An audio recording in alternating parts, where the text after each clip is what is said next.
ఒకరికొకరు అందరూ వందనాలు చెప్పుకున్నారా? ఏంది అటు చూస్తారు తలులారా? ఓ అమ్మాయిలు మాట్లాడుకోమాకండి, అమ్మాయిలు. హల్లెలూయా. నా వైపు చూడండి, తలల పైకి ఎత్తి నా వైపు చూడండి. ఇంకా అటు ఇటు చూశారంటే తేడా కొట్టింది. ఇప్పుడు నా వైపే చూడాలా. ఇటు చూడండి, నాకెళ్ళి చూడండి. ఎవరైనా నిద్ర అట్టన్నారనుకో, అట్టనండి. ఈ మోక చెయ్యి తగలాల, ఎక్కడ? ఈ గోడకు తగలాల. తెల్లవారేదాకా నిద్రపోకూడదు. ఇంకా అట్టాటి షాట్ కొట్టాల. హల్లెలూయా. ఓకేనా? కొట్టడానికి రెడీగా ఉన్నారు కదా. వెనుకున్న వారు కొంచెం ఏదో తేడాగా కనపడుతున్నారు. కొంచెం శ్రద్ధగా, మీరంతా శ్రద్ధగా దేవుని మాటలు వినండి. సౌండ్ సరిగా పెడితే కొంచెం వినడానికి ఏదన్నా బాగుంటుంది, చెప్పడానికన్నా కొంచెం బాగుంటుంది. అదేందో మరి రకరకాలుగా మారుతుంది. మరి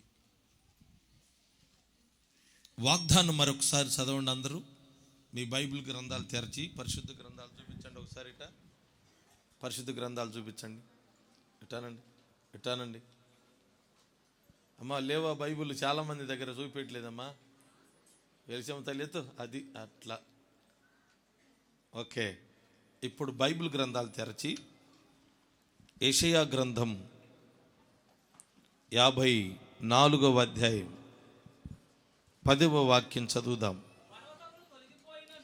పర్వతములు తొలగిపోయినను, మెట్టలు తత్తరిల్లినను, నా కృప నిన్ను విడిచిపోదు. 3 సార్లు కన్ను మూసుకొని చెయ్యి పైకెత్తి 3 సార్లు ఆమేన్ చెప్పుకోండి. హల్లెలూయా. ఆ వాగ్దానం మీద అలా చేయి పెట్టుకోండి. బైబిల్ తెరిచారు కదా. అయ్యా మాకు చదివే రాదే, మేమేం చేయమంటాం అంటారా? బైబిల్ మీద చేయి పెట్టండి. ఆ వాగ్దానం బైబిల్లో ఉంది కాబట్టి తెలియని వారు బైబిల్ మీద చేయి పెట్టండి. అసలు మాకు బైబిలే లేదంటే సెల్ ఫోన్ మీద చేయి పెట్టమాకండి దయచేసి. నీ తల మీద చేయి పెట్టుకొని ప్రార్థన చేసుకో. బైబిల్ లేకపోతే ఏమండి, ఇంట్లో మనిషికి ప్లేట్ ఉంటుంది కదా. వాయిస్ సరిలేదు. మనిషికి ప్లేట్ ఉంటుంది కదా. మనిషికి బైబిల్ ఉండాలా లేదా? చెప్పరేంటండి? ఉండాలి కదా. మరి వెళ్ళేటప్పుడు అక్కడ బైబిల్ స్టాల్లో బైబిల్స్ ఉంటాయి, కొనుక్కొని వెళ్ళండి. పిల్లలకు కూడా కొని పెట్టండి. దేవుని వాక్యం, మీరు పరిశుద్ధ గ్రంథాన్ని మోస్తే పరిశుద్ధ గ్రంథం మిమ్మల్ని మోస్తుంది. చప్పట్లు కొట్టాలనిపించలేదు కదా. చాలు. హల్లెలూయా. కొంచెం చేతులు రావట్లేదు కదా, రానివ్వండి. సాతాను గడి చోటు మాకండి. శ్రద్ధగా దేవుని మాటలు వినాలి. మీ కర్మలు, మీ కుడి చేతిని వాగ్దానం మీద పెట్టండి. చదువు రాకపోతే బైబిల్ మీద పెట్టండి. అసలు బైబిలే లేకపోతే తల మీద పెట్టుకోండి. చెయ్యి ఇలా పెట్టుకోండి. బైబిల్ లేని వారు మీ వాగ్దానం మేము చేయబెట్టి కళ్ళు మూసుకొని ఒక్క 2-3 నిమిషాలు, అంతసేపు వద్దులే, 1 నిమిషం మనసులో ప్రార్థన చేయండి. ప్రభువా, ఈ వాగ్దానం నా జీవితాల్లో, మా పిల్లల జీవితంలో, మా కుటుంబంలో మేము అన్వయించుకొని ఆశీర్వాదకరంగా నడిపించబడేటట్లు ఈ వాగ్దానం మా జీవితంలో నెరవేర్చండి. ఈ వాగ్దానం ప్రకారం నడిపించండి. ఈ వాగ్దానం మా జీవితాల్లో మేము అనుభవించి మీ సన్నిధిలో ఆశీర్వదించబడినట్లు సహాయము చేయండి. ఈ వాగ్దానం చేత మా జీవితాలు ఘనముగా మార్చి ఆశీర్వదించి మీ రాకడ కొరకు సిద్ధపరచుదురుగాక. ఆమేన్. హల్లెలూయా. హల్లెలూయా అనండి. ఇప్పుడు చెప్పండి, వాగ్దానం ఏంటి? పర్వతములు తొలగిపోయినను, మెట్టలు తత్తరిల్లినను, నా కృప నిన్ను విడిచిపోదు. నా వైపు చూస్తూ ఉంటే ఒక 2 మాటలు మీకు గుర్తు చేస్తాను. ఊరికే మీరు ఆ వాగ్దానం చదువుకొని వెళ్ళిపోతే స్టిక్కర్స్ వేయరా? వాగ్దాన స్టిక్కర్లు అందరికి ఇచ్చారా? అందరి దగ్గర ఉన్నాయా?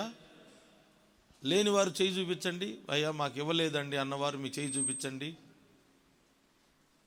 అందరికి ఇచ్చేశారు. బయట కూడా అందరికి ఇచ్చినట్టేనా? ఓకే. ఒకవేళ ఎవరైనా తీసుకోకపోతే ఇంకా కొన్ని స్టిక్కర్స్ ఉన్నాయి, తీసుకోండి. మీకు ఇచ్చింది ఎందుకు? బాత్రూమ్ మీద గరిపించడానికి కాదు. లేకపోతే లక్ష్మి ఉండే దాన్ని ఏమంటారు, బీరువా మీద గరిపించమని. లక్ష్మి అంటే ఏంటి? అదే డబ్బులు దాని మీద కాదు కరిపించడానికి. లక్ష్మి అంటే ఏందో మాట చూస్తారు, కింద పడితే డబ్బును మీరు ఎప్పుడు దేవుడిగా చూడొద్దు. అది నీ అవసరాన్ని తీర్చే నీకు ఉపయోగపడేదే కానీ అది నీకు దేవుడై కూర్చోకూడదు. డబ్బు ఇచ్చేవాడు, ఆరోగ్యం ఇచ్చేవాడు, బ్రతికించువాడు, పోషించువాడు మనం ఆరాధిస్తున్న నజరేయుడైన యేసు. దేవుని స్తోత్రం, హల్లెలూయా. కాబట్టి కాసేపు మనస్ఫూర్తిగా ఇప్పుడు చదువుకున్న వాగ్దానం మనం అనుభవించుకునేటట్లు ఒక 2 మాటలు మీకు చెప్తాను. శ్రద్ధగా మీరు వింటే వాగ్దానం మీ జీవితంలో నెరవేరుతుంది.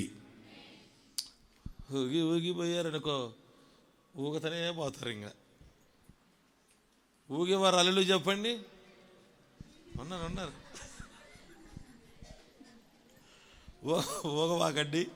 ఊగే వాళ్ళని చూడండి, కొంచెం ఊగనీయకుండా అట్టానండి, ఇంకా ఊగరు. ఓకే, శ్రద్ధగా వినండి. మీకు ఈ వాగ్దానంలోని ముఖ్యమైన సందేశం నేను మీకు చెప్పాలని ఆశిస్తున్నాను. ఇదిగో ఇటువైపు ఉన్న పరిచారకులంతా మర్యాదగా మందిరంలోకి రండి. ఇటువైపు ఉన్న వాళ్ళంతా వీళ్ళు వాక్యమైనట్లు వ్యవహారం చేస్తున్నారు. అబ్బాయిలు అందరూ లోపలికి వచ్చేయండి. బయట ఎవరు ఉండకూడదు, లోపలికి వచ్చేసేయండి మందిరంలోనికి. ఇంకెవరు అలజడి లేకుండా చక్కగా దేవుని మాటలేనండి. యేసు ప్రభు ఈరోజు మనందరిని ఎంతో ప్రేమించిన దేవుడు. అందుకే మనతో వాగ్దానం చేస్తున్న మాట ఏంటంటే, పర్వతములు తొలగినను, అందరూ పలకండి, మెట్టలు తత్తరిల్లినను నా కృప నిన్ను విడిచిపోదు. ఎటానండి, నిన్ను విడిచిపోదు. అబ్బా, నేను ఒక్కని చేయి చూపిస్తే ఎన్ని చేతులు నా వైపు చూపించాయి. హల్లెలూయా. పోన్లే, మన చేతులే, ఆయన హస్తం మహిమ కలిగింది. ఆయన చెయ్యి మన వైపు చూపించిన గాక. హల్లెలూయా. ఇప్పుడు ఆయన చెప్తున్న ఈ మాట ఏంటంటే, పర్వతము అనండి. ఎప్పుడన్నా కదిలిద్ది? అది కొండలు ఉన్నాయి కదా, కదులుతాయా? కానీ ప్రభు అంటున్నాడు, ఒక్కొక్క సమయంలో పర్వతాలు, కొండలు కదిలిపోతాయట. పర్వతం అనేది స్థిరముగా ఉండేది, కానీ ఆ స్థిరమైనది కూడా ఒక్కొక్కసారి మన జీవితంలో కదిలిపోద్దట. పర్వతాలు తొలగిపోయినా, మెట్టలు తత్తరిల్లిపోయినా నా కృప అయితే నిన్ను విడిచిపోదు. ఇప్పుడు కొట్టాలి గట్టిగా, హల్లెలూయా.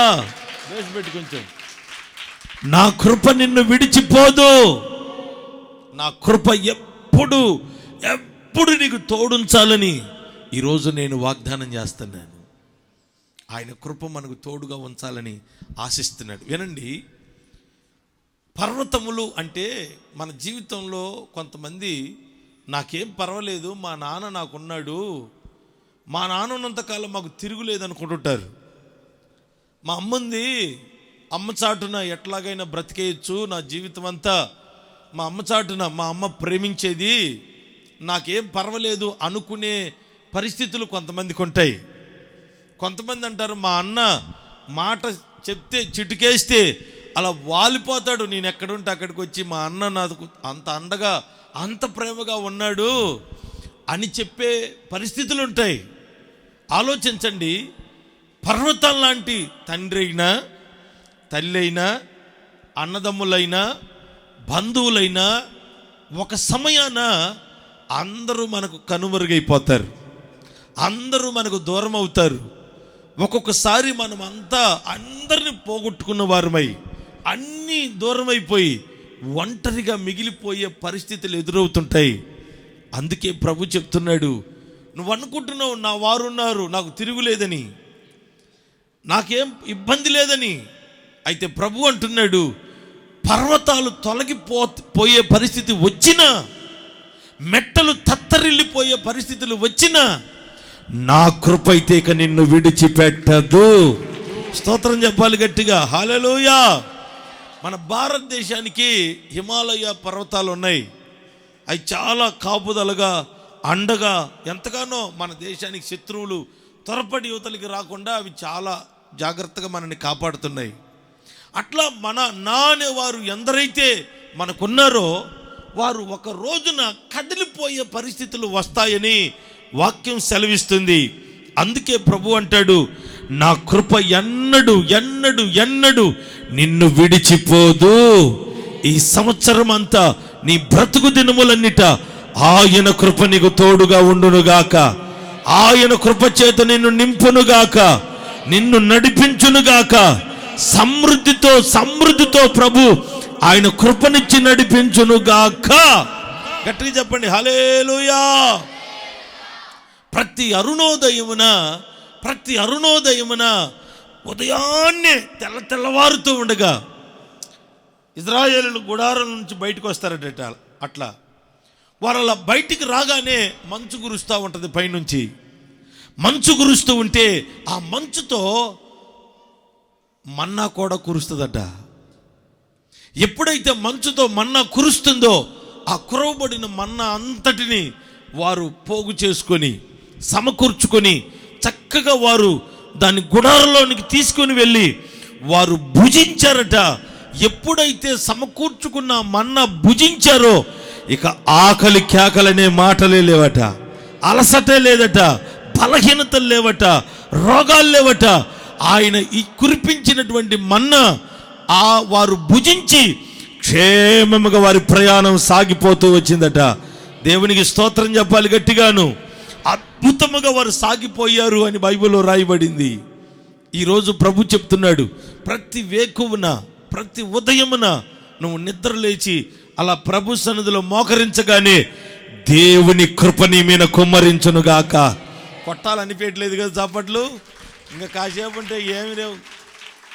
నువ్వు ఎప్పుడైతే దేవుని మందిరములో కనిపెడతావో, నువ్వు వేకువని నిద్ర లేచి అలా మోకరిస్తావో, దేవుని సన్నిధిలో మంచు వెంట మన్నా కురిసినట్టుగా దేవుని కృప నీ కొరకు కుమ్మరించబడునుగాక. ఆ కృపతో నువ్వు నింపబడుదువుగాక. ఆ కృపతో ఆ దినమంతా నిన్ను బలపరచి ప్రతి అపాయమును తప్పించి ప్రతి సమస్యను తొలగించి ఆశీర్వాదకరముగా దీవెనకరముగా మిమ్మల్ని ప్రతి దినం ప్రతి క్షణం నడిపించునుగాక. ఆ కృప మీ కొరకు కుమ్మరించబడునుగాక. ఆ కృప నిత్యమైన కృపతో మిమ్మల్ని నింపునుగాక. రెండు చేతులు ఎత్తి గట్టిగా ఆమేన్ చెప్పుకోవచ్చు కదా. వద్దా? ఎంతమందికి కావాలి కృప? ఇంకా ఏం కోపన ఆయన నిద్ర అవుతుందంటారా? కృప లేకపోతే బ్రతకలేం. ఆ కృపే ఈరోజు వరకు మనని బ్రతికిస్తుంది. నిద్రలో పాడుకుంటూ ఉంటే కన్నీళ్ళు వచ్చేసాయి. నిద్రలో పాడుకుంటూ ఉంటే నా హృదయం ఉప్పొంగిపోతుంది. ఆ పాట ఈరోజు మన నోట ప్రభు ఉంచారు. దేవునికి స్తోత్రం. ఈ రోజు వరకు మనం బ్రతుకున్నాము అంటే కేవలం దేవుని కృప. దేవుని స్తోత్రం చెప్పండి. ఎన్నో సమస్యలు వచ్చాయి, ఎన్నో కష్టాలు వచ్చాయి. ఎన్ని వచ్చినా మన దేవుని కృప మనల్ని విడిచిపెట్టలేదు. దేవుని స్తోత్రం. ఇదిగో 2026 సంవత్సరంలో అడుగుపెట్టిన మన జీవితాల్లో ప్రభు ఇస్తున్న వాగ్దానం ఇది. ఈ 2026 సంవత్సరమే కాదు, నీ జీవితకాలం ఎవరు నిన్ను విడిచిపెట్టినా, ఎవరు నిన్ను తొలగిపోయినా, ఎవరు నిన్ను కాదనుకున్నా ఆయన కృప నిత్యము నీకు తోడుండునుగాక. ఆయన కృప సదాకాలం మనకు తోడయుండి నడిపించునుగాక. ఇక మీరు ధైర్యంగా ప్రభు సన్నిధిలో తీర్మానం చేసుకొని, ధైర్యంగా ప్రభు సన్నిధిలో తీర్మానం చేసుకొని, కృపను పొందుకొని సంతోషంగా వెళ్ళండి. ఆయన కృప నీకు తోడుని నడిపించబోతుంది. దేవునికి స్తోత్రం. ఇంతకు కృప ఎవరికి ఇస్తాడు యేసయ్య? ఈ ఒక్క మాట కూడా చెప్పాలి కదా. వచ్చాం కదండి మా అందరికి ఇవ్వడంటే ఏమో ఇచ్చేటట్టు ఏం లేడు. ఊగి నిద్రపోతే ఇవ్వడు. హల్లెలూయా. అదే గైనా టీవీ పెట్టి సీరియల్ అయితే వచ్చిద్దా నిద్ర? ఇంతకు అత్త కోడలు ఏం చేసిద్దో చూద్దాం అనుకుంటారా లేదా? ఇప్పుడు టీవీ కాదు ముఖ్యం, కృప పొందుకుందురుగాక. కృప వెంట కృపను పొందుకుందురుగాక. శాశ్వతమైన కృప మీకు తోడుగా ఉండునుగాక. చదువుదాం బైబిల్లో ఎవరికి దేవుని కృప తోడు ఉంటుంది అంటే, పేతురు మొదటి పత్రిక 5:5 రాయబడిన మాట ఏంటంటే, అహంకారులను ఎదిరించి దీనులకు కృప అనుగ్రహించును అని రాయబడింది. అహంకారులను, అందరూ చెప్పండి, ఎవరిని ఎదిరిస్తాడు? అహంకారులను ఎదిరించి దీనులకు కృప అనుగ్రహించును. ఆమెను చెప్పండి గట్టిగా. చాలామంది దేవుని సన్నిధిలో గర్వించి, దేవునికి విరోధంగా వ్యతిరేకంగా ఆలోచించి ఆయన కృపకు దూరం అయిపోయారు. ఆయన కృపను పోగొట్టుకున్నారు. అందుకే ప్రభు చెప్తాడు, సౌలుకు నా కృపను దూరం చేసినట్లుగా దావీదు సంతతికి నా కృప ఎన్నటికీ దూరం చేయను. ఆమెను చెప్పండి గట్టిగా. ఇప్పుడు దావీదు స్థానంలో నువ్వు నేను ఉండాలి. ఆమెనానండి. ఎవరు ఉండాలి? నువ్వు నేనంటారా? మనం ఉండాలనండి. దావీదు స్థానంలో ఎవరు ఉండాలి? హల్లెలూయా, హల్లెలూయా. మనం ఉండాలి. ప్రభు అంటున్నాడు, సౌలుకు నా కృపను కొట్టివేసినట్లుగా, సౌలుకు నా కృపను దూరం చేసినట్లుగా దావీదు సంతతికి ఎప్పటికీ నా కృప దూరం అవ్వదు అన్నాడు. ఎందుకు సౌలుకు ఆయన కృప దూరం అయిందంటే, దేవుని మాట విననివాడు కాదు, గర్వించాడు.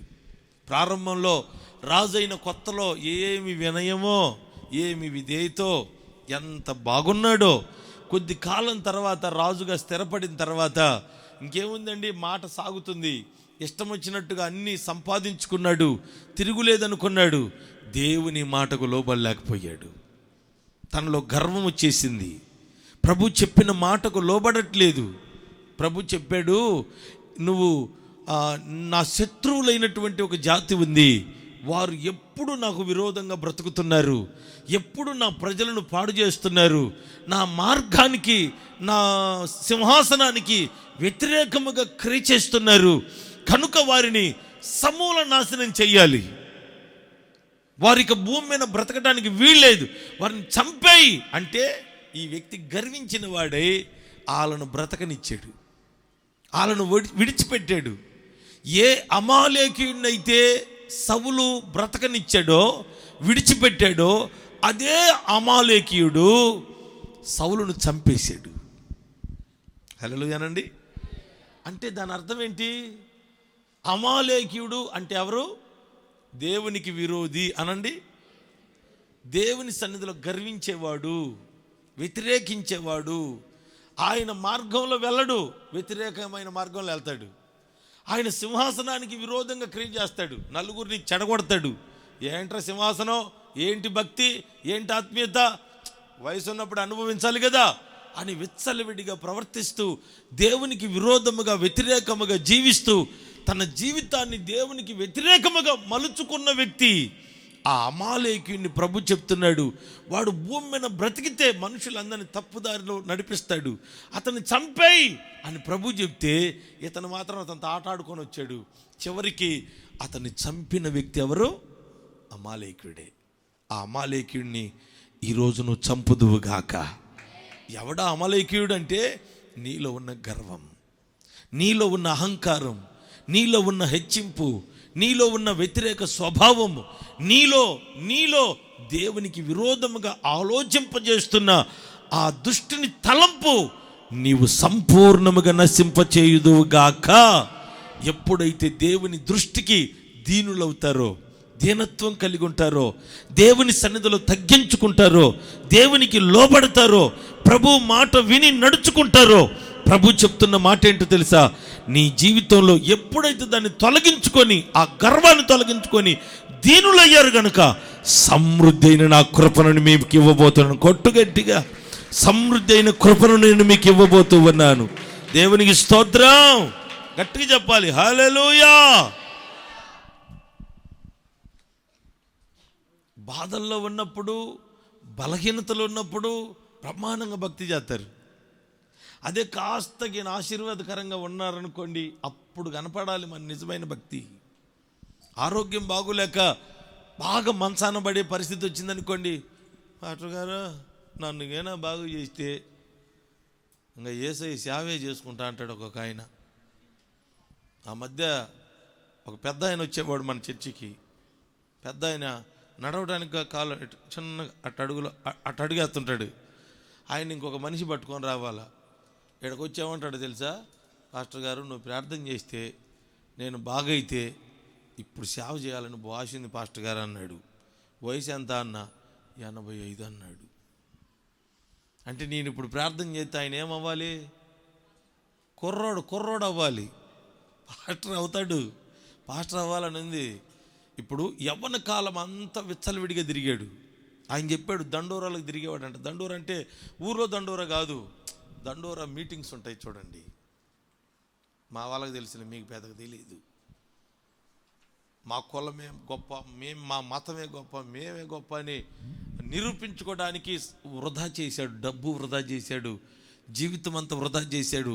ఇప్పుడు అంతా అయిపోయి చివరి దశకు వచ్చి నడవలేని స్థితిలో ఉన్నప్పుడు ఇప్పుడు అంటున్నాడు సేవ చేద్దాం అనిపిస్తుంది. బాప్తిజం కూడా పొందాలి అప్పటికి. ఇంకా నువ్వు ప్రార్థన చేస్తే కాలు రావాలా, కుర్రోడు అవ్వాలా, సేవ చేయాలంట.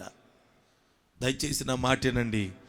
దేవుడు మనకు ఆరోగ్యం ఇచ్చినప్పుడే, దేవుడు మనకు ఆయుష్ని అనుగ్రహించినప్పుడే, దేవుడు అన్ని వనరులు వసతులు మనకు సమాధానంగా సంతోషంగా మనకు అనుగ్రహించినప్పుడే సంపూర్ణముగా ప్రభువుకు మనము లోబడుదుముగాక, దేవునికి మన జీవితం అప్పగించుకుందుముగాక. దేవుని సన్నిధిలో మనం దీనులమై ఆయన సన్నిధిలో మనం నడుచుకుంటుంటే ప్రతి దినం, ప్రతి క్షణం, ప్రతి అరుణోదయమున సమృద్ధి అయిన ఆయన కృప కుమ్మరించునుగాక. కొట్టొచ్చు కదా గట్టిగా హల్లెలూయా. ఈ కృపను పొందుకోవాలంటే నీలో ప్రభు తగ్గింపు చూస్తున్నాడు, దీనత్వం చూస్తున్నాడు. లోకమంతా నిద్రావస్థలో ఉంది. హల్లెలూయా. మన వాళ్ళు కూడా పాపం వదిలితే జారిపోవాలని ఉన్నారు. వదిలే ప్రసక్తే లేదు యేసునామంలో. ఎందుకంటే ఈ రాత్రంతా నువ్వు మేలుకుంటే ప్రతి రాత్రి సుఖమైన నిద్రపోతావు. ఈ రాత్రంతా ప్రభువులో జాగారం చేసి ఆయన నామాన్ని ఘనపరిస్తే ప్రతిరోజు నీకు పండుగ రోజుగా ప్రభు మారుస్తాడు. అందుకని ఈరోజు నీ నిద్రను ఏం చేయాలి? చంపేయాలనండి. నేను అన్నట్టు అట్టానండి. పక్కన వాళ్ళు గుద్దారు, నిద్ర బాబులు పక్కన వాళ్ళకి గుద్దితే మీ సగం తేలిపోద్ది. ఇప్పుడు అటు పని చేయమాకండి. అందరూ చెప్పండి, ఇటు పట్టండి, పిడికిలు ఇటు పట్టండి. నజరేయుడైన యేసు నామములో అనండి, నిద్ర చచ్చిపోవనుగా కానండి. దేవక చచ్చుపడ్డవే, ఇంకొకసారి చెప్పాలి. ఇట్ట పిడికిలు పడితే నిద్ర పారిపోద్ది యేసు నామములో. ఇటు పట్టుకోండి అమ్మా. మరి ఇట్ట కాదమ్మా, గట్టిగా పక్కన వాళ్ళని గుద్దాలంటే గిర్రగా పట్టి వేస్తావు కదా. ఇట పట్టుకోండి. నజరేయుడైన యేసు నామములో నిద్రమత్తు చచ్చిపోవును గాక. ఆమేన్. పోయిందంటారా? అంటే కాదు పోవడానికి. బాగున్న వాళ్ళందరూ అన్నారు, ఈ నిద్ర బ్యాచ్ మాత్రం అనలా. నిద్రపోతులు. హల్లెలూయా. నిద్ర యేసయ్యతో ఉంటే ప్రతి రాత్రి మనకు ఆనందమే. యేసయ్యతో మనం ఉంటే ప్రతి దినము ఆనందమే. హల్లెలూయా. వినండి జాగ్రత్తగా. దేవుడు ఎప్పుడైతే మనం తగ్గించుకొని దీనత్వం కలిగి ఉంటామో కృపతో నింపుతూనే ఉంటాడట. సౌలుకు నా కృపను కొట్టివేశాను, సౌలు నా మాట వినలేదు, నేను చెప్పినట్టు నడవలేదు, దీనత్వం కలిగి తగ్గించుకోలేదు, అందుకే కొట్టివేయబడింది. అయితే దావీదుకు ఎన్నటికీ నా కృప కొట్టివేయను. దేవుని స్తోత్రం. నా ఆశ అంత ఏంటంటే ఎప్పటికీ కొట్టివేయబడని కృప మీరంతా పొందుకుందురుగాక. ఎప్పటికీ కొట్టివేయబడని దేవుని కృప ప్రభువు మీకు అనుగ్రహించునుగాక. ఇట్టటి ఆఫర్ వచ్చినప్పుడు ఎట్ట చెప్పాలి ఆమెనని? ఎట్ట చెప్పాలండి? కావాలా వద్దా? కావాలంటేనే చెబుతా, వద్దంటే నేను చెప్పను. కావాలా వద్దా? కృప కావాలన్నవారు 2 చేతుల పైకి తల్లులు చెప్పండి. మరి ఆమెను చెప్పరు, అల్లులు చెప్పరు, సూరమని అంటే నేను చెప్పుకునేనా? జాగ్రత్తగా ఉండాల. దావీదుతో ప్రభు ఏం చెప్తున్నాడంటే, నా కృప నీకు తోడుగా ఉంచి నిన్ను నీ పిల్లల్ని ఆశీర్వదిస్తానని ప్రభు చెప్తే కృతజ్ఞత కలిగి ఏమన్నాడు? ఒక మాట చదవండి. సమూయేలు 2వ గ్రంథం 7వ అధ్యాయం 18వ వాక్యం చదువుదాం.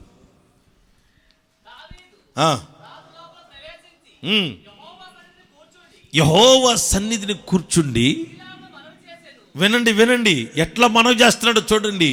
ఈరోజు మనం చేయాల్సిన పనులు ఇవే. ఇలాగూ మనం చేసెను, నా ప్రభువా యెహోవా, ఇంతగా నీవు నన్ను హెచ్చించుటకు నేనెంతటి వాడును, నా కుటుంబం ఏ పాటిది. ఆమె నల్లపోయారే. ఎంత కృతజ్ఞత ఉంటే కన్నీళ్లతో దుఃఖముతో కృతజ్ఞత హృదయంతో ప్రభు సన్నిధిలో కూర్చుని, నా దేవా యెహోవా, ఇంతగా నీవు నన్ను హెచ్చించుటకు నేనే పాటివాణ్ణి, నా కుటుంబం ఏ పాటిది. ఇప్పుడు మనం అందరం ఏం పాట పాడుకోవాలి? ఏ పాటివాడనయ్యా. సూపర్.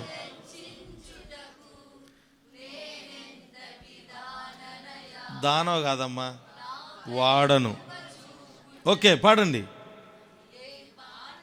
ఏ పాటివాడనయ్యా నన్నింతగా హెచ్చించుటకు నేనెంతటి వాడనయ్యా, నాపై కృప చూపుటకు, నా దోషము భరించి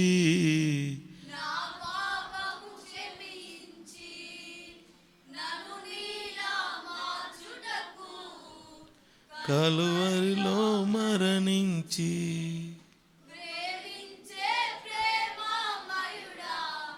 నీ ప్రేమకు పరిమితి లేదు, కృప చూపి. ఆమేన్. మరలా పాడదాం. కృప చూపు కృపగల దేవా, నీ కృపకు సాటి ఏది. ఏ పాటి వాడనయ్యా నన్నింతగా హెచ్చించుటకు నేనెంతటి వాడనయ్యా, నాపై కృప చూపుటకు. హల్లెలూయా. ఎంత కృతజ్ఞతతోనో వచ్చి దావీదు దేవుని సముఖంలో కూర్చొని, నాయనా ఏ పాటి వాడినయ్యా, నన్ను ఎంత హెచ్చించావు, ఏమిచ్చి నీ రుణం తెచ్చుకోగలమని కృతజ్ఞతతో దీనత్వం కలిగి దేవుని సన్నిధిలో తన్ను తాను తగ్గించుకుని దేవుని పాద సన్నిధిలో ఆ కృతజ్ఞతను కుమ్మరిస్తూ ఉంటే దేవుడు ఇంకా శాశ్వతమైన కృపతో నింపుతున్నాడు. కొట్టొచ్చు కదా గట్టిగా. హల్లెలూయా, హల్లెలూయా. ఎంత మంచి మాట చెప్పాడు చూడండి దేవుడే. దావీదు, నీకెప్పుడు కృప కొట్టివేయబడదు, నీకు నేను అనుగ్రహించే కృప శాశ్వత కృపగా నేను మార్చబోతున్నాను. ఈరోజు మీ అందరికీ, మీ పిల్లలకు, మీ కుటుంబాలకు ఆయన శాశ్వతమైన కృపను చూపును గాక. హల్లెలూయా. ఒకసారి పౌలు గారు కూడా ఏమంటాడంటే, అపోస్తులందరికన్నా నేను ఎక్కువగా శ్రమపడ్డాను అని. మరలా ఏమంటాడు తెలుసా? శ్రమపడింది నేను కాదు, నాలో ఉన్న దేవుని కృపయే. దేవుని స్తోత్రం. శ్రమ పడ్డం అంటే కష్టాలు పడలేదు, సేవ చేశాడు, శ్రమ పడ్డాడు, పని చేశాడు. ఇంతగా నేను పని చేయడానికి, కష్టపడడానికి, సేవ చేయడానికి కారణం ఏంటంటే నా బలము, నా తెలివితేటలు కాదు, నాలో ఉన్న దేవుని కృపయే. ఈరోజు ఆ కృపను పొందుకుంటే దేవుని సన్నిధిలో నమ్మకమైన భక్తులుగా మీరు ఎదుగుదురుగాక. ఆయన సన్నిధిలో యథార్థమైన భక్తి మీరు చేయుదురుగాక. ఆయన సాక్షులుగా మీరు నడిపించబడుదురుగాక. ఆ కృప మీకు తోడుండి మిమ్మల్ని ఆశీర్వాదకరమైన మార్గాల్లో నడిపించి అభివృద్ధి చేయునుగాక. హల్లెలూయా అని చెప్పండి.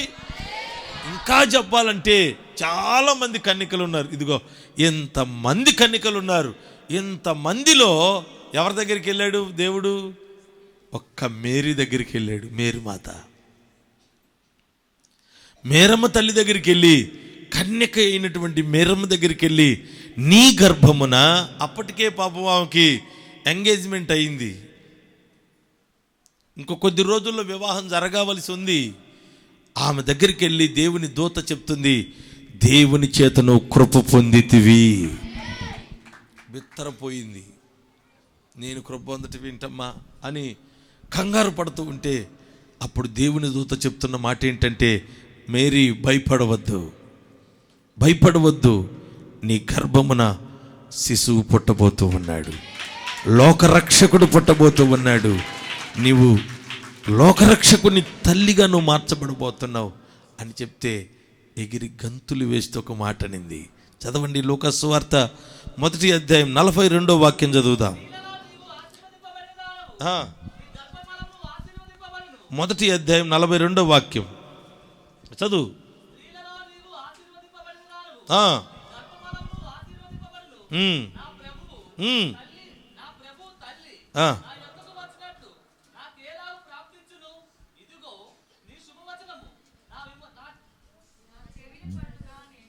అది ఆ మాట చదవాల. ఏం నడచొస్తావా? చదవండి అమ్మా.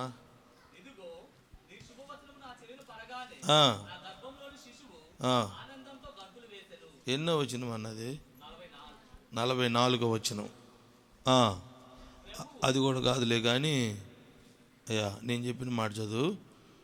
47వ వాక్యం చదువు. ఆయన తన దాసురాలి దీన స్థితిని, ఇప్పుడు కొట్టకూడదని చప్పట్లు,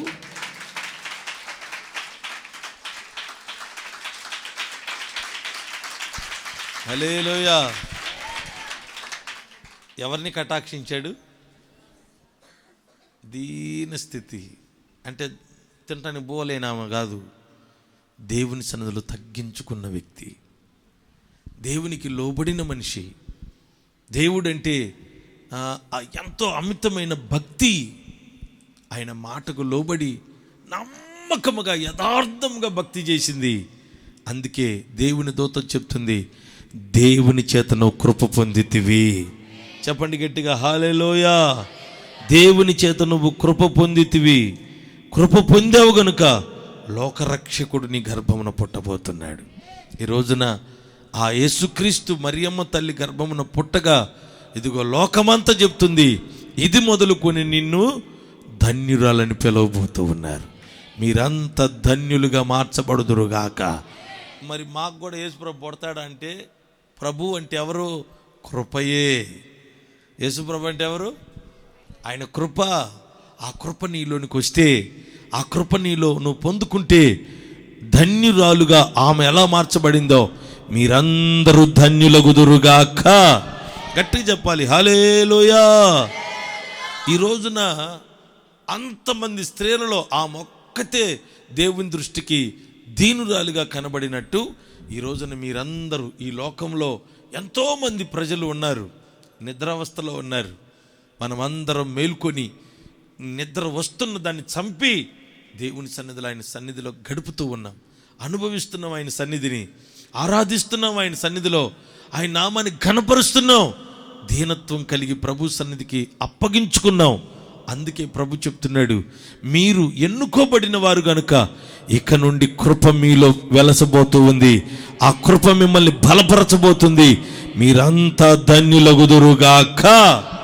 ఆ కృప మనకు తోడున్నప్పుడు జరిగే మరొక కార్యాన్ని కూడా మీకు చెప్పి నేను ముగించాలనుకుంటున్నాను.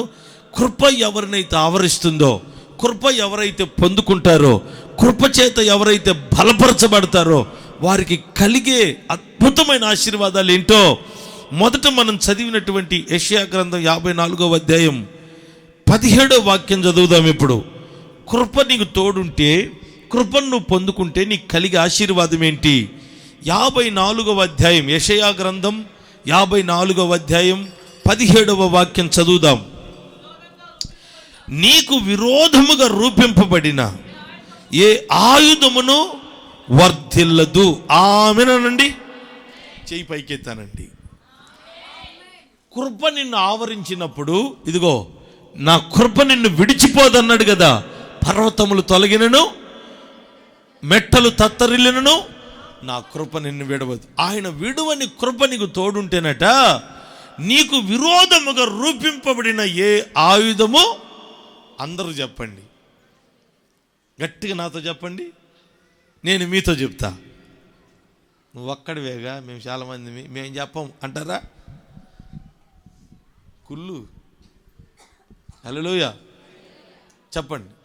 నేను ఒక్కని చెప్పినా ఒకటి, మీరు అందరు చెప్పినా ఒకటే. అంతేనా కదా?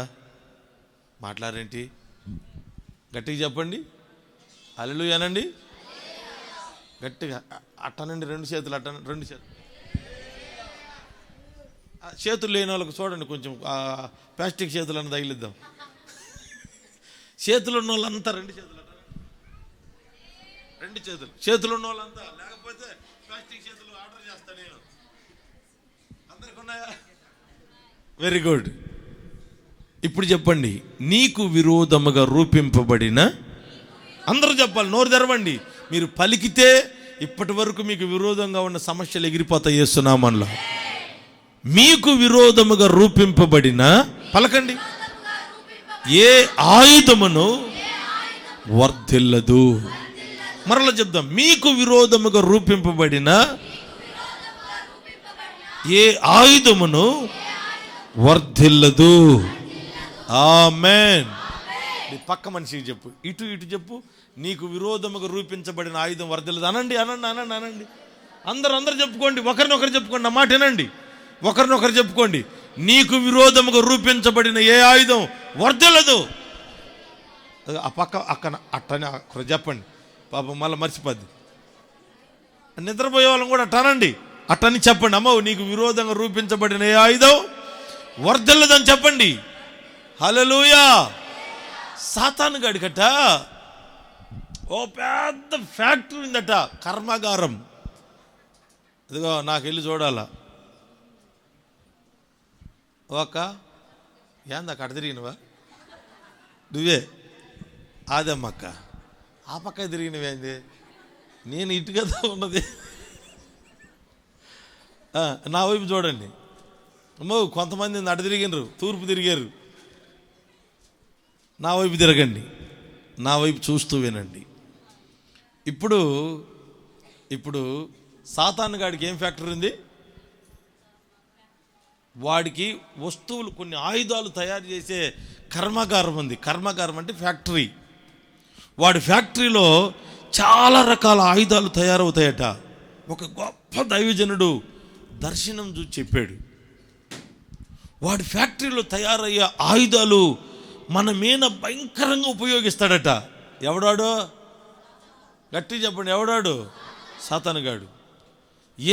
ఏమి ఆయుధాలు వాడి ఫ్యాక్టరీలో తయారవుతాయంటే గర్వము, అహంకారము, ఏమండి, హెచ్చింపు, ఇలా రకరకాల కుయుక్తికి సంబంధించినటువంటి రకరకాల ఆయుధాలు తయారవుతాయి.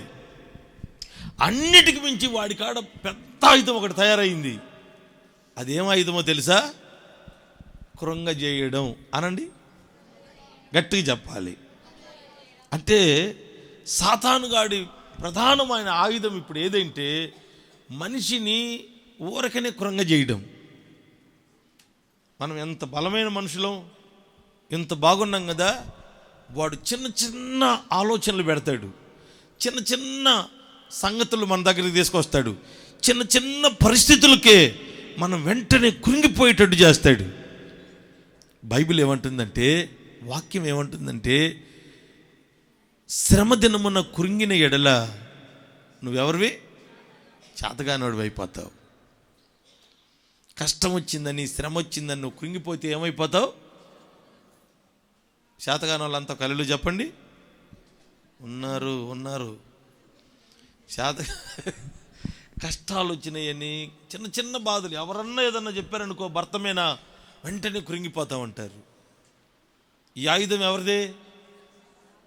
భర్త మీద భార్యకి చెప్పినా, భార్య మీద భర్తకి చెప్పినా, పక్కింటోళ్ళ గురించి విన్నా, ఎక్కడో ఏదో జరిగిందని సెల్లో చూసినా వెంటనే ఊరకే కృంగిపోతారు. ఈ కృంగదీసే ఆయుధం ఎవరిది అంటే సాతాను గాడిది. బాగా గుర్తుపెట్టుకోవాలి మీరు. ఎప్పుడైనా నీ మనసులో ఏదన్నా, మా మనసులో ఏదైనా సమస్య తొలిచి నువ్వు కొంచెం అలా మోడీకి వెళ్ళిపోయావు అంటే నీకు వెంటనే అర్థం అవ్వాలి, ఓహో సాతానుగాడు నా మీద ఆయుధాన్ని ప్రయోగించాడు. వాడు వెంటనే ప్రయోగించి ఎట్టొక తిట్టు మనల్ని కృంగజేసి, మనల్ని బలహీనం చేసి, మనల్ని బాధ పెట్టడమే వాడి ఎజెండా. అందుకే వాక్యం అంటుంది, శ్రమ దినమున నువ్వు కృంగిన ఎడల చేతగాని వాడు అయిపోతావు. అంటే సాతానుగాడి ఎజెండా ఏంటంటే మనల్ని చేతగానోళ్ళని చేయాలనేది వాడి ప్లాన్. మన దేవుని ఆలోచన కృపతో నిన్ను బలపరచాలని. కొట్టు గట్టిగా. కృపచేత నిన్ను బలపరచాలని, కృపతో నిన్ను నిలబెట్టాలని, కృపతో నిన్ను ఆశీర్వదించాలని, గొప్ప చేయాలని, సాతాను తంత్రముల నుండి విడిపించి నిన్ను నిలబెట్టాలని నా దేవుడు ఈ రోజున వాగ్దానం చేస్తున్నాడు. పర్వతాలు తొలగిపోయినా, మెట్టలు తత్తరిల్లినా నా కృప నిన్ను విడిచిపెట్టదు. చెప్పగట్టిగా హల్లెలూయా. ఆయన కృప నిన్ను విడిచిపెట్టదు. ఎప్పుడైతే ఆయన కృప నీకు తోడుంటుందో, విరోధముగా నీకు రూపించబడిన ఏ ఆయుధం నిన్ను కృంగజేయాలని వాడు నీ మీద ఆయుధం ఉపయోగించిన, నీకు బాగా ఆశీర్వాదాన్ని దేవుడిచ్చినప్పుడు గర్వాన్ని నీకు తీసుకొచ్చి పెట్టాలని వాడు ప్లాన్ చేసిన, కోపాన్ని పుట్టించాలనుకున్నా, వ్యతిరేకతలు కలుగు చేయాలనుకున్నా, దేవుని కృప నీ మీద ఉంది కనుక ఏ ఆయుధమిక వర్ధిల్లదు. ఎంత గొప్ప దేవుడు మన దేవుడు. ఊరకని కృంగిపోయామనుకో, వాక్యాలు బాగా తెలుసు, మళ్ళా శ్రమ దినమన నువ్వు కృంగిపోతే చేతగాని వాడు బాగా తెలుసు. కృంగిపోకుండా ఉన్నారా మరి? ఆ వాక్యమును మనం అప్లై చేసుకోలేకపోతున్నాం, ఆ వాక్యమును మనం అన్వయించుకోలేకపోతున్నాం. అందుకే ఈరోజు ప్రభు నీతో చెప్తున్నాడు, నువ్వు కృంగిపోకూడదు, ధైర్యము కలిగి ఉండాలి. దేన్ని బట్టి? మన బలమును బట్టి కాదు, మన దేవుని కృపను బట్టి. కొట్టొచ్చు కదా. మన దేవుణ్ణి బట్టి, మన దేవుని కృపను బట్టి మనము బలపరచబడి, ఎన్ని శ్రమలు వచ్చినా, ఎన్ని నిందలు వచ్చినా, ఎన్ని కష్టాలు వచ్చినా, ఎలాంటి పరిస్థితులు మనకు ఎదురైనా భయపడక, నా దేవుడు ఉన్నాడు, నా దేవుని కృప నన్ను లేవనెత్తుతుంది. సాతానుగాడేమో నీ చెవి దగ్గరికి వచ్చి, అయిపోయింది నీ కథ, అయిపోయింది నీ పని, ఇంక నీ వల్ల కాదు, ఇక నువ్వు లేవలేవు, ఇక నువ్వు బాగుపడవు, ఇక అయిపోయింది అని నిన్ను కృంగజేసే మాటలే నీకు వినిపిస్తాడు. పక్కింటోళ్ళని లేవనెత్తుతాడు, ఎదురింటోళ్ళని లేవనెత్తుతాడు, అసలు నీ ఇంట్లోనే నీకు సమస్య, నిన్ను కృంగదీసే వారిని లేవనెత్తుతాడు. ఎట్లాగో ఒక చోట నిన్ను కృంగదీసి నిన్ను చేతగాని వ్యక్తిని చెయ్యాలని సాతాను ప్రయత్నాలు చేస్తాడు. భయపడొద్దు, నువ్వు చేతగాని వ్యక్తి అయిపోవద్దు. అందుకే దేవుడు చెప్తున్నాడు, సాతాను నిన్ను పాడు చేయాలని ప్రయత్నిస్తుంటే దేవుని ఆత్మ చెప్తుంది, కృప నిన్ను బలపరచబోతుంది, కృప నిన్ను లేవనెత్తబోతుంది.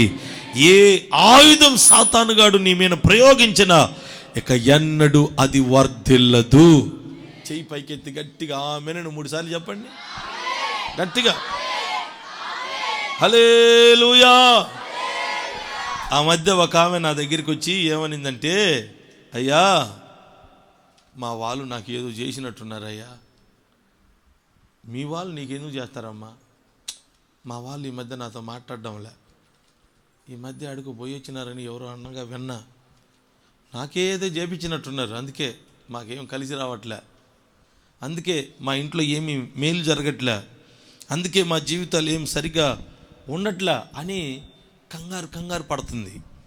నేను చెప్పాను, దేవుని కృప నీ మీద ఉంది. ఒకవేళ శ్రమ రావచ్చు, కష్టం రావచ్చు, చేసిన పనిలో కలిసి రాలేదని ఆలోచన నీకు పుట్టొచ్చు. సాతానుగాడు నిన్నిక అయిపోయింది ఏదో చేశారని నిన్ను కృంగజేయడానికి వాడిని వినిపిస్తున్న మాట, భయపడొద్దు, ఏ ఆయుధము నీ జీవితంలో వర్ధిల్లదు. సాతానుగాడు ఎన్ని ప్లాన్లు వేసుకొని ఎన్ని ఆయుధాలు మనమైన విసరని, భయపడొద్దు, ఆయన కృప నీకు తోడుండి ఆయన నిన్ను ఆశీర్వదించునుగాక. ఎందుకు తల్లి భయపడతావు? మన మహోన్నతుడైన దేవుని చాటున నివసించే ప్రజలం. దేవుని స్తోత్రం చెప్పలేకపోయారే. ఎక్కడ నివసిస్తున్నాం మనం? అందరూ చెప్పండి. సాతానుగాడు సాటుకు పోయామా, జుట్టు పట్టుకొని ఈడుతాడు బయటికి. లోకంలోకి వెళ్ళామా, వాడు కృంగ చేస్తాడు. మహోన్నతుడైన దేవుని చాటున, ఆయన రెక్కల చాటుకు మనం ఉండి అక్కడ మనం నివసించే వారమైతే దుష్టుడు ఎన్ని ఆయుధాలు చేసుకున్నా అవి మన మీద వర్ధిల్లవు. దేవుని స్తోత్రం చెప్పండి. చాలాసార్లు ఆరోగ్యం కొంచెం బాగులేదనుకోండి, హెల్త్ రిపోర్ట్ ఏదన్నా కొంచెం తేడాగా అనిపించింది అనుకోండి, వెంటనే కలవరపడి కంగారు పడి భయపడిపోతారు. నేను చెప్తున్నాను, భయపడొద్దు. ఎందుకంటే వాడు దుష్టుడు, వాడు విరోధి, వాడు మనకు శత్రువు. వాడు లేస్తూ ఉంటాడు అప్పుడప్పుడు మనల్ని అట్ట కదిలియాలని చూస్తుంటాడు. రేయ్ కూర్చో అన్నామనుకో, నేను లేస్తా అంటుంటాడు. ఇప్పుడు మీకు చెప్పాననుకో, కూర్చోండి అమ్మా అన్నాను అనుకో, కూర్చుంటారా కూర్చోరా? మాట్లాడేంటండి, నువ్వు వదిలిపెడితే పడుకొని నిద్ర కూడా పోతావా అన్నట్టు పడుకొని దుప్పటితో కూడా పర్లేదు, హాయిగా నిద్రపోతావు. అదిగో వ్యాచ్ పాప మా పక్క ఆపసాపాలు పడుతున్నారు. దేవుడు ఒకసారి గట్టిగా చెప్పండి. మామూలుగా లేదు అసలు పరిస్థితి ఈరోజు. కొంతమంది నాకు వాళ్ళ బాధ చూస్తుంటే డబ్బు ఆగట్లేదు అసలు. ఏంద్రా ఈ కర్మ అన్నట్టుకున్నారు. యేసయ్యేమో మీకు కృపనిచ్చి బలపరచాలని చూస్తున్నాడు. మిమ్మల్ని కూర్చోబట్టి కూర్చుంటారు, శత్రువుని కూర్చోబట్టి కూర్చుంటాడా? బ్రదర్ కూర్చో అంటే, ఏయ్ నేనెందుకు కూర్చోవాలి అంటాడా లేదా?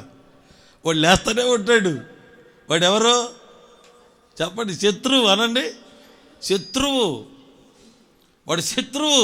కూర్చోబట్టి కూర్చోడు, ఆగడు. కూర్చోడు, నువ్వు కూర్చోమన్నా నేను లేస్తా అంటాడు. ఆ లేస్తూనే ఉంటాడు. మీరు భయపడొద్దు, మన దేవుని కృప మనకు తోడుగా ఉంది. ఆయన కృప చేత మనం నింపునుగాక. ఆయన కృప నీకు తోడుగా ఉంటే, ఆయన కృప నీ మీద ఉంటే, నీకు విరోధముగా రూపించబడిన ఏ ఆయుధము వర్ధిల్లదు. ఆమేన్. ప్రతిసారి ఆ పదం పలకాలి మీరు. నీకు విరోధముగా రూపించబడిన, అందరూ చెప్పండి, నీకు విరోధముగా రూపించబడిన ఏ ఆయుధము వర్ధిల్లదు. ఎంతమంది చెప్పారో మరి. మీరు చెప్తూ ఉంటే ఆ కృప మీ మీద ఇప్పటికే పనిచేస్తున్న సాతాను ఆయుధాలు నశింపచేయునుగాక, వర్ధిల్లకుండా చేయునుగాక. ఆమేన్. అప్పటికే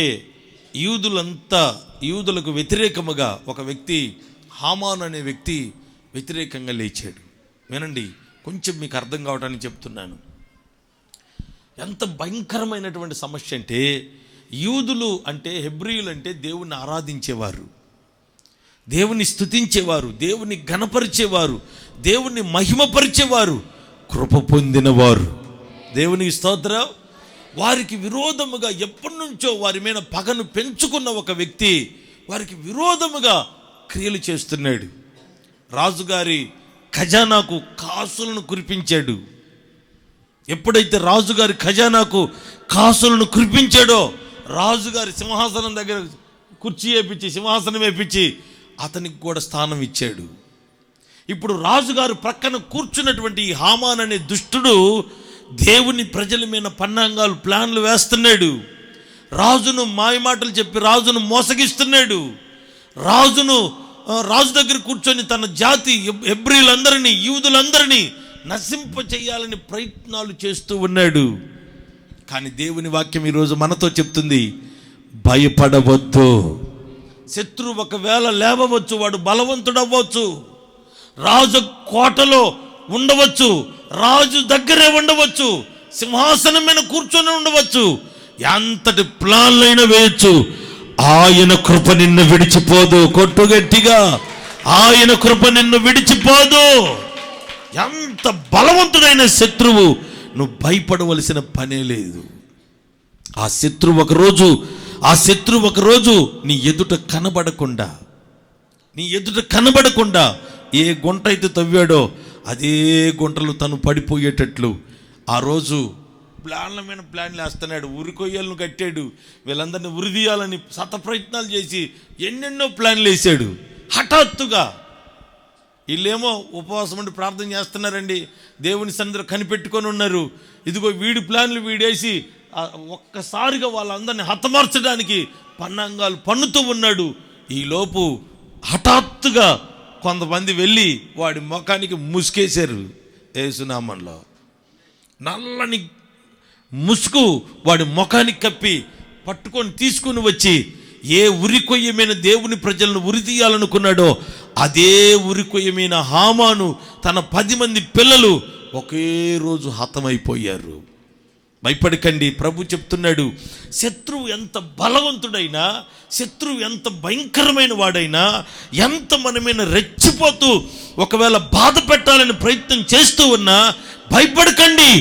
ఆయన కృప మన మీద ఉండగా ఏ శత్రువు ఆయుధం మన మీద పని చెయ్యదు. ఏ శత్రువు మన కొరకు గోతిని తవ్వితే తాను తవ్విన గోతులు తానే పడబోతూ ఉన్నాడు యేసునామములో.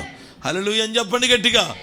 ఈ రోజున మనము దేవుని కృపతో నింపబడుదుము గాక, ఆయన కృప చేత నడిపించబడుదుము గాక. ఆయన కృప ప్రతి ఒక్కరిని బలపరిచి ఎత్తి పట్టుకొని నడిపించును గాక. చెప్పాలి గట్టిగా, హల్లెలూయా. ఒక వ్యక్తి వచ్చి ఇశ్రాయేలు గుడారాల దగ్గరికి వచ్చి ఏమన్నాడంటే, యాకోబు నీ గుడారములు, ఇశ్రాయేలు నీ నివాస స్థలములు ఎంతో రమ్యముగా ఉన్నాయి అన్నాడు. ఏమన్నాడు చెప్పండి రమ్మా, చదవండి. అసలు మిమ్మల్ని చూస్తుంటే ఈరోజు ఏమన్నా నవ్వుతుంది నాకైతే. అసలు ఏమవుతారా అనేది అర్థం కావట్లేదు నాకు. అసలు మెలకలు, ఎన్ని మెలకలు అంటే కళ్ళు పూస్తేనేమో ఊరుకోడు, అదేమో ఆగట్లే. ఏం చేయాలో అర్థం కావట్లేదు. మరి మీకు ఒక్క 10 నిమిషాల్లో ముగిస్తా. సరైన వాక్యం ఇప్పుడు చదవాలి మీరు. సంఖ్యాకాండం 24వ అధ్యాయం 5వ వాక్యం చదవండి. ఆ మాట చదవండి, గట్టిగా చదవాలి, అందరు చదువుకోండి. యాకోబు నీ గుడారములు, ఇశ్రాయేలు నీ నివాస స్థలములు ఎంతో రమ్యమైనవి అన్నాడు. స్తోత్రం చెప్పండి. అంటే వీరి గుడారాలు ఎంతో రమ్యముగా ఉన్నాయట. అంటే అర్థం ఏంటి? వీరి జీవితాలు చాలా పద్ధతిగా ఉన్నాయని అర్థం. అందరూ అనండి, ఎట్టున్నాయి? ఉన్నారా? హల్లెలూయా. గట్టిగా ఇట్ట చెప్పండి, తలలు పైకి ఎత్తండి. మీరు బైబిల్ చదవద్దామో మీకు దండం పెడతాను. నేను చదువుకుంటా బైబిల్, మీరు చదవద్దు. మా వాడు ఉన్నాడుగా, గట్టి చదువుతాడు, ఏం పర్లేదు. మీరు మాత్రం కిందకి నేలకి వేసారో ఇంకా లేవట్లే కొట్టి తలల పైకి నాకు వెళ్ళి చూడండి. హల్లెలూయా చెప్పండి, సంతోషంగా చెప్పండి. హల్లెలూయా. యాకోబు నీ గుడారములు, ఇశ్రాయేలు నీ నివాస స్థలములు ఎంతో రమ్యముగా ఉన్నాయి. అంటే అర్థం ఏంటి? వారి జీవితాలు ఎంతో పద్ధతిగా ఉన్నాయి. అందరూ చెప్పండి మాట. వారి జీవితాలు ఎట్టున్నాయి? వారి గుడారాలు, వారి నివాస స్థలాలు ఎట్టున్నాయి? రమ్యముగా ఉన్నాయంట. అంటే అర్థం ఏంటి? యాకోబులో వంకరతనం లేదు, యాకోబులో ఏ మోసం లేదట. అందుకే బైబిల్ చెప్తుంది, వారి జీవితాలు ఎంతో పద్ధతి కలిగినవి, వారి బ్రతుకులు ఎంతో పద్ధతిగా ఉన్నాయి. నా వైపు చూడండి, నేను చెప్పే మాటనండి. యాకోబు గుడారం అంత రమ్యముగా ఉండడానికి కారణం ఏంటంటే, పాలెములో, ఇజ్రాయేలులు నివసించే పాలెములో మధ్యలో దేవుని మందిరం ఉంటుంది. ఇటు చూడండి, నాకెళ్ళి అమ్మవు ఓ అమ్మలారా, నాకెళ్ళి చూడండి, తల్లులారా ఇటు చూడండి, నాకెళ్ళి చూడండి. దేవుని మందిరం ఎక్కడుంది? పొదిలో ఉంది. ఎన్జిఓస్ కాలనీకి ఎదురుగుంది. ఏబిఎం కాంపౌండ్లో ఉందంటారా? చెప్పాలి. దేవుని మందిరం ఎక్కడుంది? ఇశ్రాయేలీల గుడారాల మధ్యన అనండి. ఇశ్రాయేలీల గుడారాల మధ్యన అనండి. దేవుని మందిరం బాగా వినండి. వారి కుటుంబాలు ఎందుకు అలా ఉన్నాయి, ఎందుకు ఏ శత్రువు కూడా వారి మీదకి వెళ్ళలేకపోతున్నాడు, ఏ శత్రువు కూడా వారిని శపించలేకపోతున్నారు, ఏ వ్యక్తి, ఏ శాపాలు వారిని ఏమి చేయలేకపోతున్నాయి, దానికి ప్రధానమైన కారణం చెప్తున్నాను, జాగ్రత్తగా వినండి. ఇక్కడ మందిరం ఉంది. కొన్ని ఇజ్రాయేలీల గుడారాలు కొన్ని మందిరానికి ఎదురు, ఇదిగో ఇటువైపు కొన్ని ఉన్నాయి. మరికొన్ని గుడారాలు అటువైపు నుంచి మందిరం వైపు చూస్తూ అటువైపు నుంచి కొన్ని గుడారాలు ఉన్నాయి. ఇటువైపు నుంచి కొన్ని గుడారాలు ఉన్నాయి. ఎటువైపు తిరిగి? ఇప్పుడు మనం ఇల్లు కడితే ఎటు కట్టాలి? తూర్పే తిరిగి దండం పెట్టాలా. కానీ ఇజ్రాయేల్ గుడారాలు అలా లేవు. కొన్ని ఇటు తూర్పు చూస్తున్నాయి, కొన్ని పరమటి నుంచి ఇటు దేవుని మందిరాన్ని చూస్తున్నాయి, కొన్ని దక్షిణం నుండి దేవుని మందిరాన్ని చూస్తున్నాయి, కొన్ని ఉత్తరం నుండి దేవుని మందిరాన్ని చూస్తూ ఉన్నాయి. వారు ఎప్పుడు నిద్రలేసినా సరే గుడారంలో నుంచి బయటకు వస్తే వీళ్ళు వాళ్ళ ఇంట్లో చూడడం, వాళ్ళు వీళ్ళింట్లో చూసేది ఏముండదు. వారు గుడారం నుంచి బయటికి రాగానే దేవుని మందిరం వారి కంటబడాలి. హల్లెలూయా. ఏవండి, గుడారం నుంచి బయటికి రాగానే దేవుని మందిరం కనపడింది అనుకో, ఎట్టుంటుంది ఫీలింగు? వారి ఆలోచన ఎట్టుంటుంది? మందిరం అలా కంటికి కనబడగానే చెడ్డ ఆలోచనలు ఏమైనా వస్తాయా? ఆ ఇంట్లో వాళ్ళు ఏం చేస్తున్నారు, ఈ ఇంట్లో వీళ్ళు ఏం చేస్తున్నారు చూడగలుగుతారా? గుడారంలో నుంచి బయటికి రాగానే దేవుని మందిరం ప్రత్యక్షమవుతుంది. వెంటనే సాష్టాంగ ప్రభువుకు నమస్కారం చేస్తూ ప్రభు సన్నిధిలో ప్రభును స్తుతిస్తూ ఉన్నారు, ప్రభువును ఆరాధిస్తూ ఉన్నారు, ప్రభువును మహిమపరుస్తూ ఉన్నారు. అందుకే మందిరములో దేవుని మహిమ ప్రకాశించినప్పుడంతా ఆ మహిమ ఇజ్రాయేలుల గుడారాల మీద ప్రకాశిస్తూ ఉంది. దేవునికి స్తోత్రం. వారి జీవితాలు చాలా పద్ధతి కలిగినవి. వారిలో ఏ వంకరతనం లేదు, వారిలో ఏ విధమైన దోషం లేదు. వారు దేవుని సన్నిధిలో చాలా జాగ్రత్తగా ఉన్నారట. ఇంకొక మాట చదవండి, 23వ అధ్యాయం సంఖ్యాకాండం 20వ వాక్యం కూడా చదువుదాం. అదిగో చూసారా, ఇదిగో దీవించమని నాకు సెలవాయను, ఆయన దీవించెను, నేను దాన్ని మార్చలేను. దేవుని స్తోత్రం చెప్పండి, హల్లెలూయా అని చెప్పండి. చూసారా, ప్రవక్త వచ్చాడు, బిలాం వచ్చాడు, వచ్చి శపిద్దామని నోరు తెరుస్తున్నాడు, కానీ దీవెన వచనాలే వస్తున్నాయి. ఆ రాజు అంటాడు, బాలాకు రాజు, నేను డబ్బు ఇచ్చింది, బంగారం ఇచ్చింది ఎందుకండి? వాళ్ళని శపించి నాశనం చేయమంటే నువ్వేంటి దీవిస్తావు? ఆయన చెప్తున్నాడు, వారిలో ఏ వంకరతనం లేదు, ఏ దోషము లేదు. నేను చెయ్యెత్తినప్పుడంతా నాకు దీవించమని సెలవాయను. దేవుని స్తోత్రం. సాతాను ఎన్ని కుయుక్తులు మన మీద పన్నినా, ఎన్ని ఆయుధాలు వాడు ఫ్యాక్టరీలో తయారు చేసి మన మీద విసిరి మనని కుంగజేయాలని వాడు శతప్రయత్నాలు చేసిన ఏ ఆయుధము వర్ధిల్లదు. హల్లెలూయా. ఎందుకో తెలుసా? మన కళ్ళు తెరవగానే మనకు కనపడవలసిందేంటి? దేవుని సన్నిధి, దేవుని మందిరం, దేవుని సముఖములో మనం అలా నివసించినప్పుడు ఏ చెడు ఉద్దేశాలు, చెడు ఆలోచనలు, చెడు తలంపులు, వ్యతిరేకమైన భావాలు, వారట్లా వీరిట్లా అనే తలంపులు ఏవి మనలో పుట్టవు. దేవుని సముఖములో మనం ఆయనకు సాష్టాంగ నమస్కరించుదుముగాక, ఆయన స్తుతిస్తూ గణపరచుదుముగాక, ఆయన సన్నిధిలో మనం జీవించుదుముగాక. ఏ వంకరతనం ఇక మనలో ఉండకూడదు. ఈ రోజున చాలామంది జీవితాలు క్వశ్చన్ మార్కులాగే ఉంటాయి. చెప్పండి, ఎట్లుంటాయి? ఇట్టానండి చెయ్యి. క్వశ్చన్ మార్క్ ఎట్టుంటుంది? చదువుకున్న వాళ్ళకి తెలుసు క్వశ్చన్ మార్క్ ఎట్టుంటుంది. అన్ని వంకలు తిరిగి ఉంటాయి అయ్యగారులకు. ఎందుకని జీవితం వంకల టెంకలు అయిపోయిందంటే వాళ్ళు వంకరతనంలో వంకరగా బతికే బ్యాచి, వంకర బుద్ధు, వంకర ఆలోచనలు, వంకరతనంలో వారు బ్రతుకుతుంటారు. భక్తి సరిగా చేయరు, అటు ఇటు ఇటు అటు క్వశ్చన్ మార్క్ అనమాట, వంక తిరిగినట్టుగా. చాలామంది అలా వద్దు. ఈ నూతన సంవత్సరంలో అడుగుపెట్టిన మన జీవితాలు ఏ వంకరతనం లేని జీవితాలుగా మారునుగాక, ఏ దోషం మన మీద లేకుండునుగాక, ఏ విధమైన శోధనిక మనకు అంటుకుండునట్లు ఆయన కృపతో బలపరచి నడిపించునుగాక. గట్టిగా చెప్పండి హల్లెలూయా. ఇప్పుడు ఈ ప్రవక్త ఏం చేశాడంటే, ఇక ఎంతసేపు వాళ్ళని దూషించడానికి కుదరలేదు, శపించడానికి కుదరలేదు. నా వల్ల కాదు, ఆశీర్వదించమని నాకు సెలవైంది. ఇక శాపాలు నోట ఏడొస్తాయి అన్నాడు. మరి డబ్బు తీసుకున్నాడు కదా, రాజుగారి దగ్గర ఫెయిల్ అయిపోయాడు కదా. ఇప్పుడు ఏం చేశాడో తెలుసా? రాజుగారికి ఒక చెడ్డ ఆలోచన చెప్పాడు.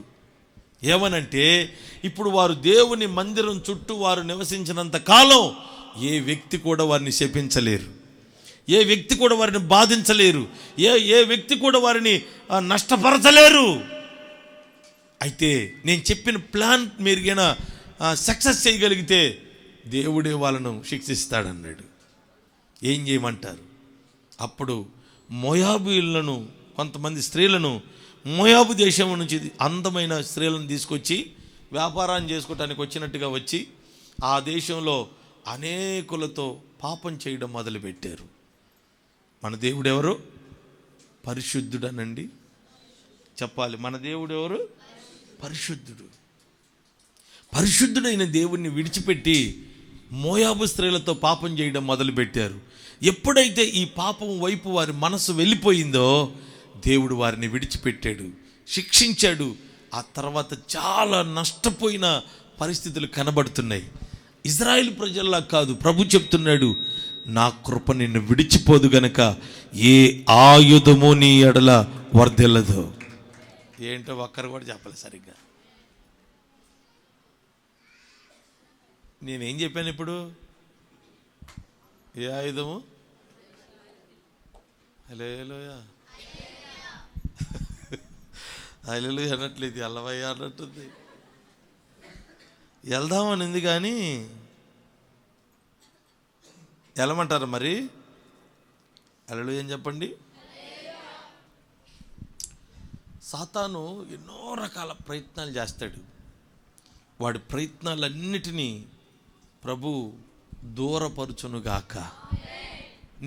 నీకు విరోధముగా లేచిన ప్రతి ఆయుధం నిర్మూలం అయిపోవాలంటే, రూపించబడిన ప్రతి ఆయుధం ఇక నీ మీద పని చేయకూడదు అని నువ్వు కోరుకుంటే ఇప్పుడు నువ్వేం పొందుకోవాలి?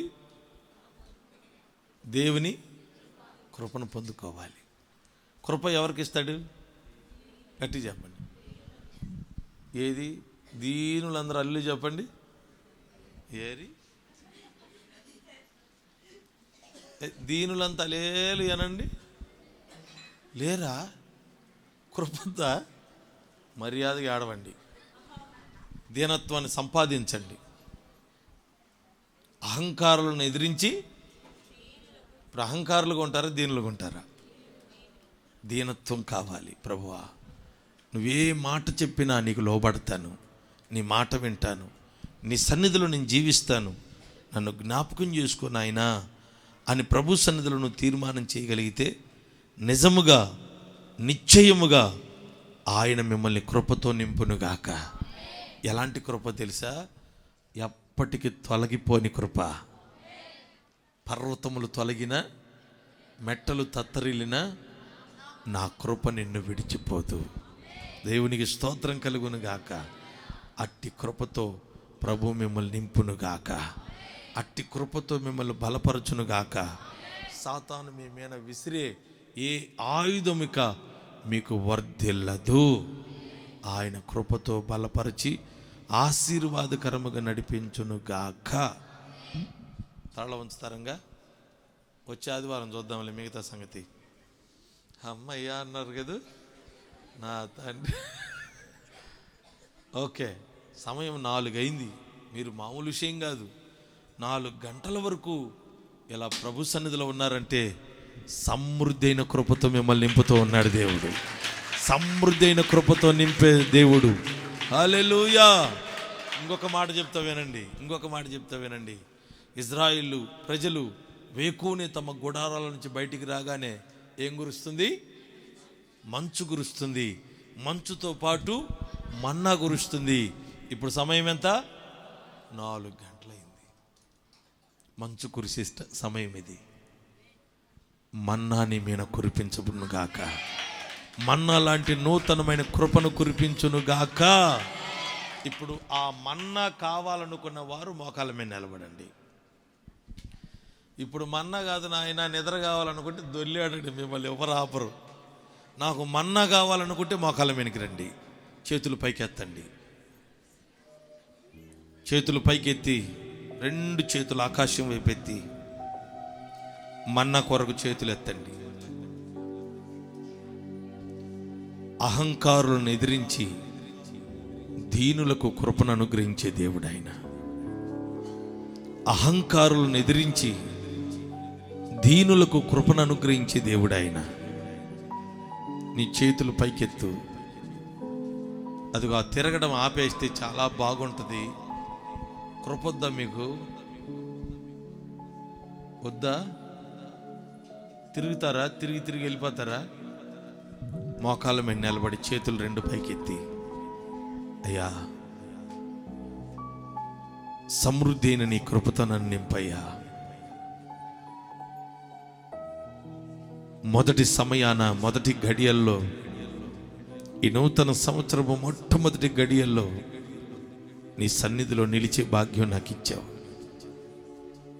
నన్ను, నా కుటుంబాన్ని ప్రేమించి ఇదిగో ఈ చక్కని వాగ్దానం మాకు అనుగ్రహించావు.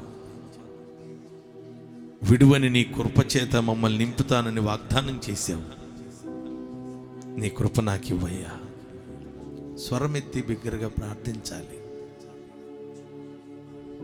ప్రభు సన్నిధిలో స్వరం ఎత్తాలని మీకు ఉపవాస ప్రార్థనలో చెప్పాను. సైలెంట్గా చేసే ప్రార్థన వేరు, ముర్రపెట్టి చేయవలసిన ప్రార్థన వేరు. స్వరమెత్తి గట్టిగా బిగ్గరగా ప్రార్థించవలసిన అవసరత ఉంది. ఇప్పుడు అహంకారులను ఎదిరించి దీనులకు కృపనిచ్చే దేవుడు. సైలెంట్గా ఉంటే నువ్వు అహంకారంతో ఉన్నావు అనే కదా అర్థం. దీనత్వం కలిగిన వ్యక్తివైతే మాటకు వెంటనే లోబడి, వెంటనే నిన్ను నువ్వు తగ్గించుకొని మనస్ఫూర్తిగా దేవుని సన్నిధిలో చేతులెత్తి ప్రార్థన చేసుకో.